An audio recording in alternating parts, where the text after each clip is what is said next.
Okay, welcome. Let's get straight into this deep dive. We're looking at some source material you brought us. That's right. Today it's a speech titled A Speech on Pressing Forward. And it kicks off by, well, setting a scene, doesn't it? Acknowledging that we're often at a crossroads. Yeah, exactly. Facing uncertainty, big challenges, that feeling that things are, pretty heavy, it connects right away. It really does.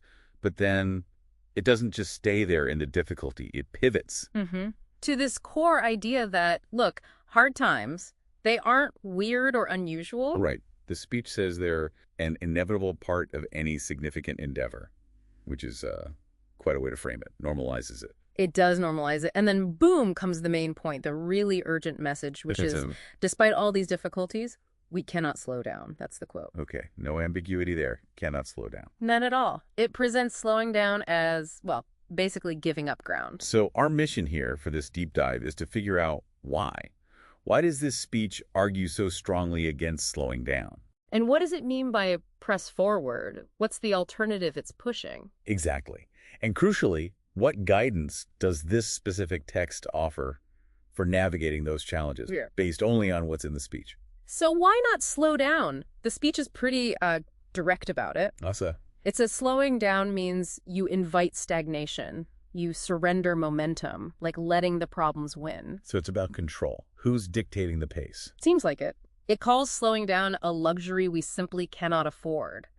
Which, wow. Yeah, that implies the cost of pausing is actually higher than the cost of pushing through, even when it's hard. That's the sense you get, which leads to the alternative, pressing forward. Right, not just gritting your teeth, but actively moving.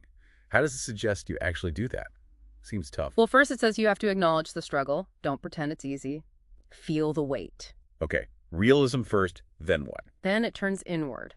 It says you have to find the strength within yourself. It's presented as an internal resource you tap into. Resilience from within. But what about action? Does it talk about what to do? Oh, yeah. It mentions adapting, innovating. There's that line. Something about doors closing. Ah, yeah. When one door closes, you must be agile enough to find another, or bold enough to build one. I like that. Me too. It suggests it's not just about pushing harder in the same direction. It's about creativity, initiative. Changing tactics, maybe even the goalposts slightly if you're blocked. Exactly. And this is tied to a really key mindset shift the speech pushes for. Which is? Viewing obstacles differently. Every setback, every challenge. See it as a stepping stone. Not a roadblock. A stepping stone. That's a major reframing. Huge. It asks you to see the difficulty itself as, like, part of the way up, something to use, not just get past. So if you manage that mindset, that stepping stone view, what's the payoff, according to the speech? Why push through? It argues the very act of overcoming changes you. It fortifies our spirit, sharpens our skills. And prepares us for what lies ahead. So the struggle isn't just an obstacle, it's formative. Yeah, like a forge. Building character, building capability, creating a legacy, it suggests, through facing things down. Okay, but let's be real. That takes energy. What fuels this pressing forward when you're just exhausted? Ah, good question. The speech points directly at the fuel source. Which is? It says when you feel that doubt, that weariness, you have to remember why we started. Purpose. Reconnecting with the reason behind it all. Exactly. The vision, the goal, the impact we are striving to make. It frames that purpose as the essential energy. Not just a nice idea, but the actual engine. Right. And it also brings in the collective aspect, being stronger together. Locking arms, facing the future head on. That kind of imagery. Yeah, with unyielding determination. Yeah. It paints this picture of shared momentum, all driven by that common why. Okay, so let's try and summarize this deep dive into a speech on pressing forward. The core message seems crystal clear from this text. Absolutely. It's this fundamental need, almost a duty, to keep moving, to press forward, especially when things get tough.